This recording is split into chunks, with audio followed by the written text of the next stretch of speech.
Hi student, कैसे हो आप लोग। Good morning, good afternoon, good evening and good night. चारों बोल दिया क्योंकि मुझे खुद नहीं पता कि आप लोग ये वीडियो कब देखोगे, पर जब भी देखो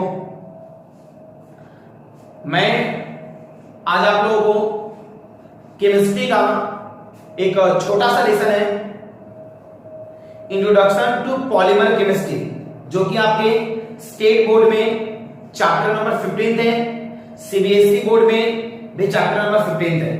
ये ऐसा लेसन है जो एनसीईआरटी में भी सेम है और स्टेट बोर्ड में भी सेम है, दोनों में सेम है। यानी स्टेट बोर्ड के बच्चे भी आराम से इसे कर सकते हैं और सीबीएसई बोर्ड के भी बच्चे आराम से देख सकते हैं इसे। दोनों का सिलेबस सेम है, दोनों के सिलेबस में कोई डिफरेंस नहीं है। ओके, सो दोनों के लिए उतना ही काम आएगा। प्लस आपको ये लेसन जेडब्ल्यू में भी काम आ सकता है, नीट में भी काम आ सकता है। काफी सिंपल लेसन है। लॉकडाउन में अगर हमें ऐसे एक दो लेसन अगर मिल जाते हैं अच्छे से, तो बात के लिए बर्डन थोड़ा कम हो जाएगा। सो हम लोग स्टार्ट करते हैं lesson number 15, introduction to polymer chemistry. So सबसे पहले बात करते हैं उसकी इंट्रोडक्शन की कि क्या होता है सब चीजें। तो सबसे पहले मैं बताऊंगा इंट्रोडक्शन टू पॉलीमर केमिस्ट्री। सो हम बता दें कि पॉलीमर क्या होता है, व्हाट इज पॉलीमर। तो अगर हम बात करते हैं पॉलीमर्स के बारे में, नाम से ही समझ में आता है पॉलीमर्स। ओके, तो ये पॉलीमर जो बना है वो दो चीजों से बना है, एक बना है पॉली और दूसरा आपका मर, दूसरा है वर्ड है मर। ये जो पॉली वर्ड है वो पॉली वर्ड इंडिकेट करता है सो मेनी, बहुत सारे। पॉली एक ग्रीक वर्ड है और उस वर्ड का मीनिंग होता है सो मेनी। अब मर ये भी एक ग्रीक वर्ड है जिसका मीनिंग होता है यूनिट। यूनिट ओके, इसका मतलब क्या होता है, बहुत सारे यूनिट से मिलाकर बनने वाले कंपाउंड को we can call polymers. So what is polymer? A chemical substance obtained from a large number of unit or large number of smallest unit is considered as a polymer. Polymer क्या है उसके बारे में हम और देखेंगे अभी। अब बता दूं कि जैसे मैंने बोल दिया पॉलीमर्स, पॉलीमर्स में बहुत सारे यूनिट रहते हैं, बहुत सारे सब्सटेंस रहते हैं। अब बहुत सारे सब्सटेंस होने की वजह से क्या होता है, आप देखोगे तो इसमें जो मॉलिक्यूल्स रहेंगे वो बहुत सारे रहेंगे, और मॉलिक्यूल्स अगर बहुत सारे रहेंगे तो इसका जो मॉलिक्यूलर वेट है वो मॉलिक्यूलर वेट भी बहुत ज्यादा होता है। या फिर इसके अंदर बहुत सारे एटम्स हो सकते हैं, बहुत सारे मॉलिक्यूल्स हो सकते हैं। 10 टू द पावर 3 से 10 टू द पावर 7 यूनिट तक के हो सकते हैं एक पॉलीमर में, यानी इतना लॉन्ग पॉलीमर हो सकता है। हम अपने जनरल लाइफ में देखते हैं, प्रोटीन का नाम सुने आप लोगों ने, तो प्रोटीन क्या है, प्रोटीन एक लॉन्ग चेन होता है अल्फा अमीनो एसिड का। यानी हम ये बोल सकते हैं कि प्रोटीन कैसे बनता है, बहुत सारे अल्फा अमीनो एसिड को जब हम कंबाइन करते हैं तो अल्फा अमीनो एसिड को कंबाइन करके क्या बनता है, protein. Okay, so protein is what, protein is form by combining the large number of alpha amino acids. Okay, so हम पहले इस चैप्टर के बेसिक टर्म्स के बारे में डिस्क्राइब करेंगे और उसके बाद फिर हम आगे बढ़ेंगे। ठीक है, तो इसमें सबसे बेसिक जो टर्म है वो बेसिक टर्म है कि आपका मोनोमर्स क्या होते हैं, व्हाट इज मोनोमर्स। ओके, तो मोनोमर्स नाम से समझ में आ रहा है, मोनोमर्स, मोनोमर्स एक और मर यानी यूनिट, यानी एक ऐसा सब्सटेंस जिसमें सिर्फ एक ही यूनिट प्रेजेंट हो उसको हम क्या बोलेंगे, मोनोमर्स। तो डिफाइन कैसे कर सकते हैं, the smallest repeating units of polymer, polymer का सबसे छोटा unit, the smallest repeating unit of polymer is called monomers। Monomers सोचो, अब मोनोमर का जो मॉलिक्यूलर वेट होगा वो कैसा होगा, या फिर उसका मॉलिक्यूलर मास कैसा होगा, कम होगा या ज्यादा होगा। ऑब्वियसली पॉलीमर से तो कम होने वाला है, सिंपल सी बात है। व्हाट इज पॉलीमर्स, तो क्या लिखेंगे? The chemical reaction in which or the chemical substance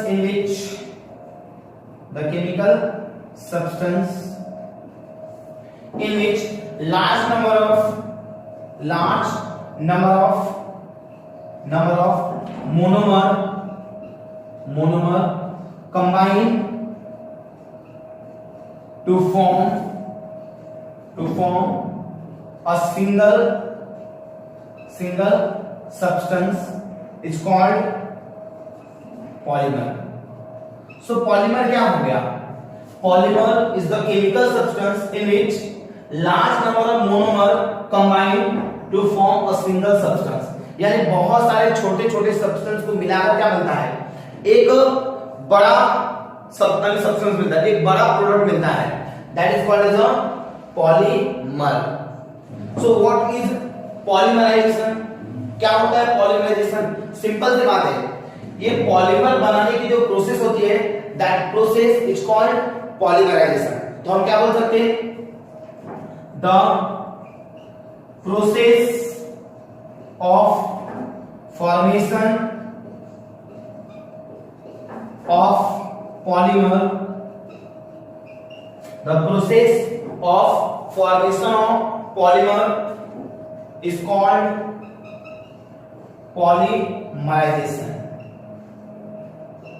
polymerization. That means union of so many molecules. बहुत सारे molecules एक दूसरे से यूनाइट हो जाएंगे. तो ये इसका बेसिक टर्म रहा पॉलीमर्स का. तो पॉलीमर्स में हमें पहले ध्यान रखना है कि मोनोमर्स क्या होते हैं. तो मैंने बता दिया आपको, मोनोमर्स वो होते हैं जिसमें जो क्या होता है, सबसे छोटा यूनिट होता है. पॉलीमर्स क्या होता है? बहुत सारे जब मोनोमर्स को जब कंबाइन करेंगे तो क्या बनेगा? आपका पॉलीमर बनेगा. और इसी पॉलीमर को बनाने की जो प्रोसेस होती है उसको हम बोलते हैं पॉलीमराइजेशन. चलो इसको थोड़ा जल्दी से नोट कर लो. अब हमें डिस्कस करना है कि पॉलीमर को कैसे क्लासिफाई करते हैं. अब हम लेसन में थोड़ा आगे बढ़ रहे हैं और हम देखेंगे क्लासिफिकेशन ऑफ पॉलीमर, कि पॉलीमर को कैसे क्लासिफाई करें. बेसिकली देखा जाए तो पॉलीमर को हम लोग 5 टाइप से क्लासिफाई करते हैं. सबसे पहला होता है classification of polymer based on sources, यानी वो कहां से मिलता है, उसका ओरिजिन क्या है. Second, classification of polymer based on structure. तीसरा, classification of polymer based on molecular forces, यानी कि मॉलिक्यूल्स के बीच में फोर्सेस किस टाइप के एग्जिस्ट करेंगे. फोर्थ है बेस्ड ऑन पॉलीमराइजेशन प्रोसेस, कि किस टाइप का पॉलीमराइजेशन होता है वहां पे. एंड लास्ट वन, मोनोमर्स कैसे हैं. तो हम पहले वाला डिस्कस करेंगे. सबसे फर्स्ट बेस्ड ऑन सोर्स. तो सोर्स के बेस पे का पॉलीमर्स के 3 टाइप होते हैं. पहला होता है नेचुरल पॉलीमर. जो सेकंड जो रहता है वो होता है सेमी सिंथेटिक और लास्ट वाला होता है सिंथेटिक.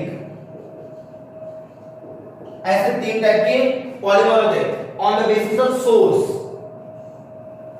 अब हम बात करते हैं स्ट्रक्चर के बारे में. तो स्ट्रक्चर के बारे में देखेंगे तो पहला होता है लीनियर पॉलीमर. दूसरा होता है ब्रांच पॉलीमर,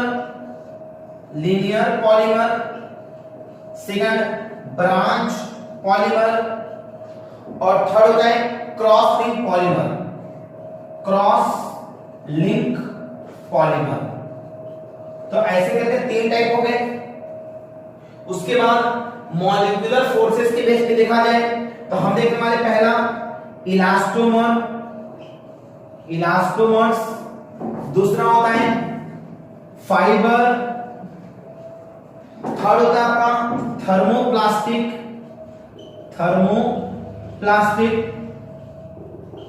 और फोर्थ होता है thermostatic.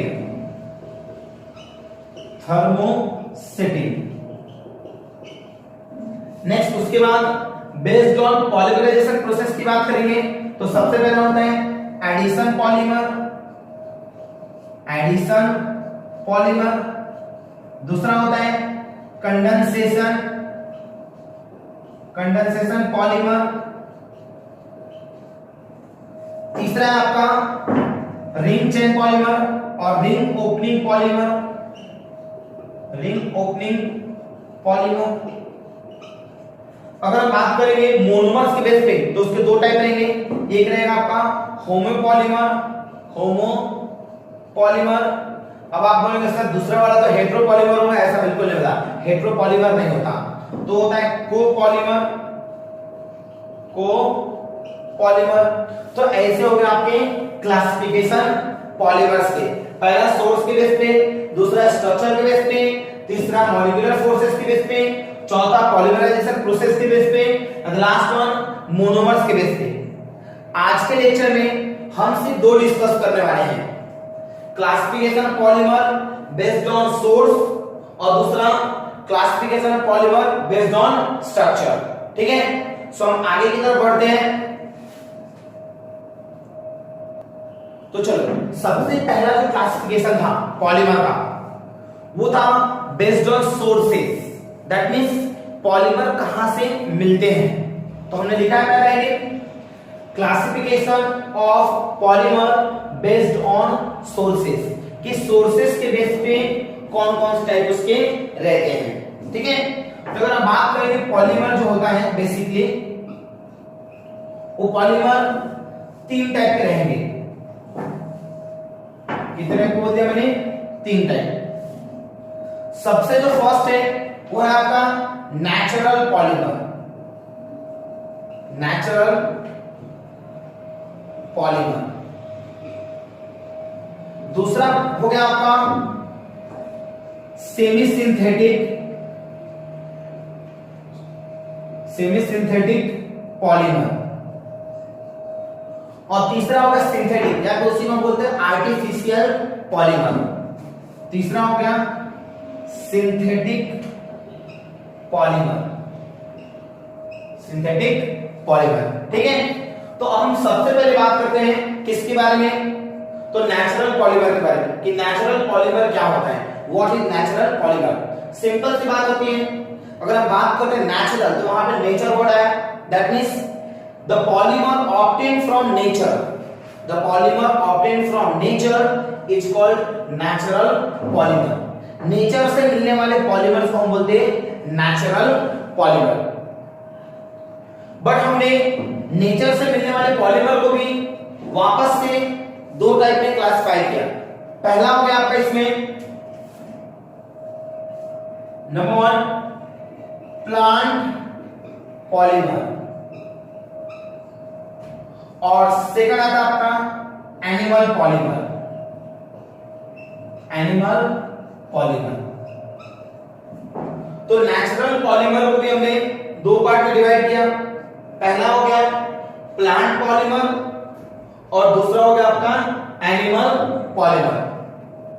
So what about plant polymer? Plant polymer किससे बोलेंगे?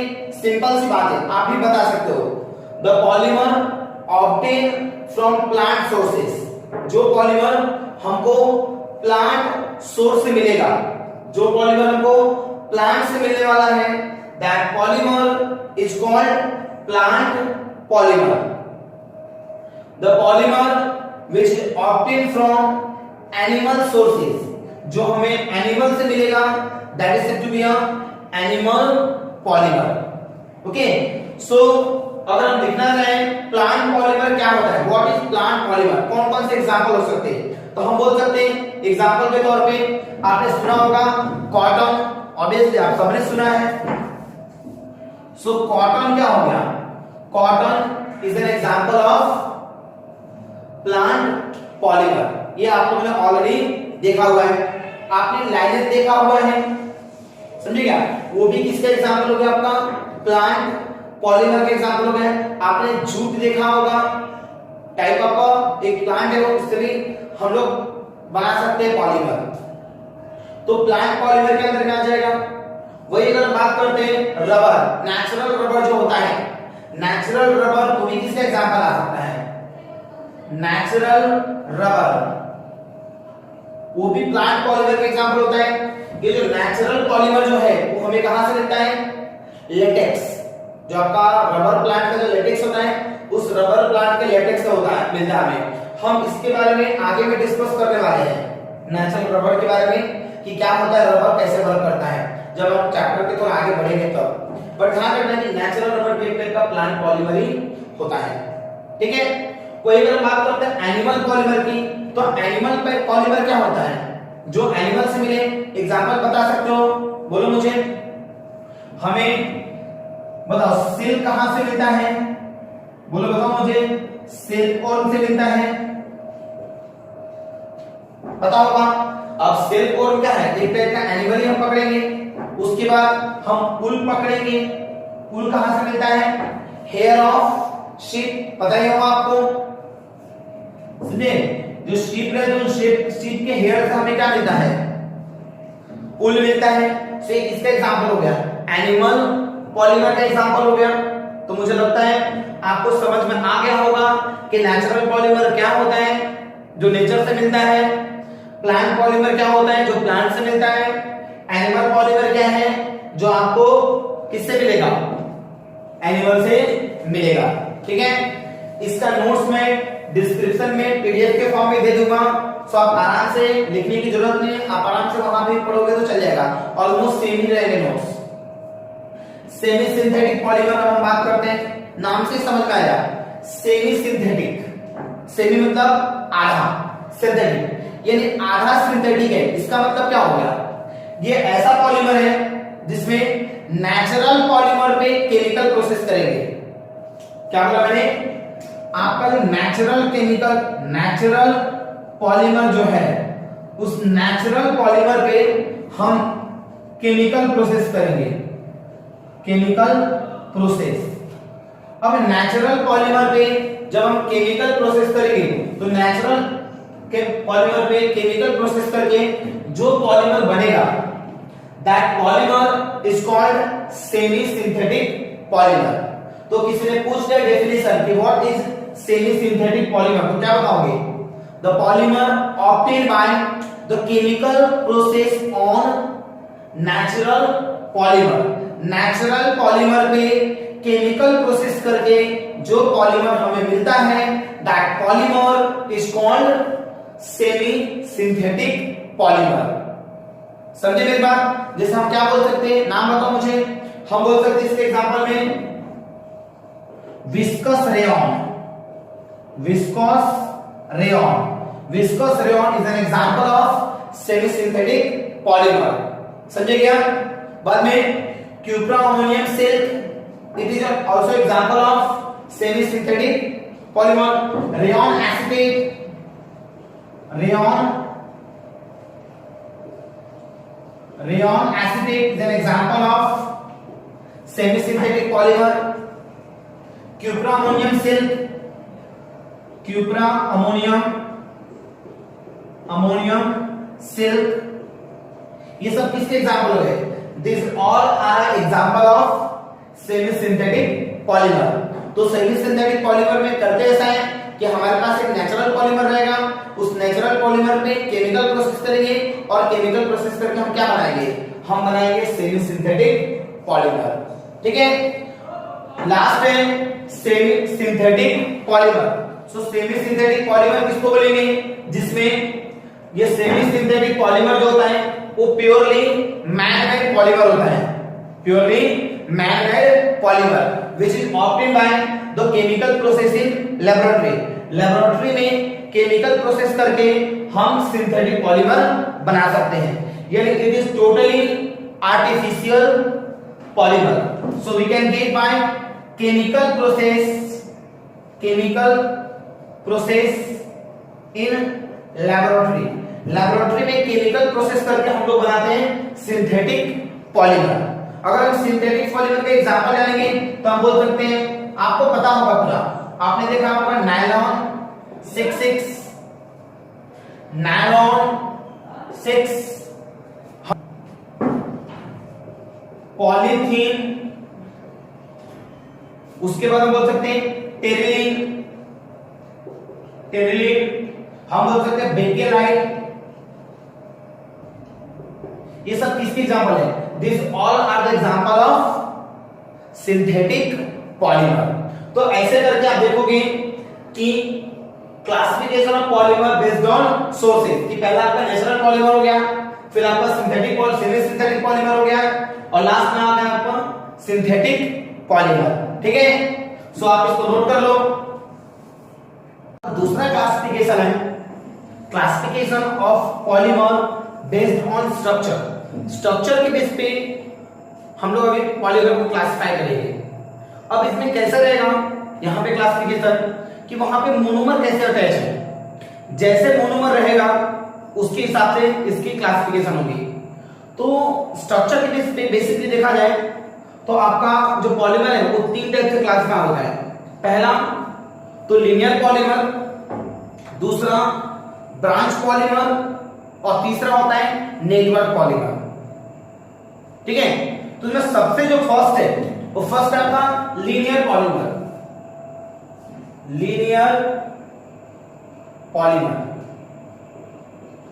अगर हम बात करते हैं लीनियर पॉलीमर की, तो लीनियर पॉलीमर क्या होता है? स्ट्रेट चेन होता है, ये स्ट्रेट चैन स्ट्रक्चर होता है, चैन स्ट्रक्चर। यहां पे कोई भी ब्रांचिंग नहीं रहेगी, यानी कार्बन का जो चेन रहेगा एकदम लीनियर रहेगा। बेसिकली ये बाय फंक्शनल रहता है, बाय फंक्शनल। अब हम बाय फंक्शनल इसलिए बोलते हैं, दो फंक्शनल ग्रुप नहीं रहते, इसकी जॉइनिंग की दो साइड रहती है। जैसे आपका अल्कीन होता है, तो अल्कीन में ज्वाइन करने के लिए दो साइड्स रहते हैं। ऐसे पॉलीमर जनरली टफ होते हैं, इनका जो टेंसाइल स्ट्रेंथ है वो ज्यादा होता है, यानी हम ये बोल सकते हैं स्ट्रॉन्ग थोड़ा ज्यादा होता है ऐसे पॉलीमर। इसका अगर हम एग्जांपल देखना चाहेंगे तो हम बोल सकते हैं, जैसे मैंने ले लिया example CH2 double bond CH2, नाम तो सुने होगा, क्या बोलते हैं इसको? इथिलीन। इथिलीन ले लिया मैंने। अब ये इथिलीन क्या होगा?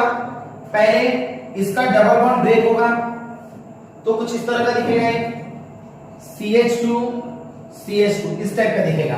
अब मैं इसको बाय फंक्शनल क्यों बोल रहा हूं? क्योंकि इधर साइड से भी अटैचमेंट हो सकता है और इस साइड से भी अटैचमेंट हो सकता है, दोनों साइड से अटैचमेंट होगा। ठीक है, तो ये जो कंपाउंड है इसका जो पॉलीमराइजेशन होगा, पॉलीमराइजेशन, तो ये पॉलीमराइजेशन के बाद क्या होगा कि ये वाला जो मॉलिक्यूल है अपने आप को रिपीट करेगा बार बार।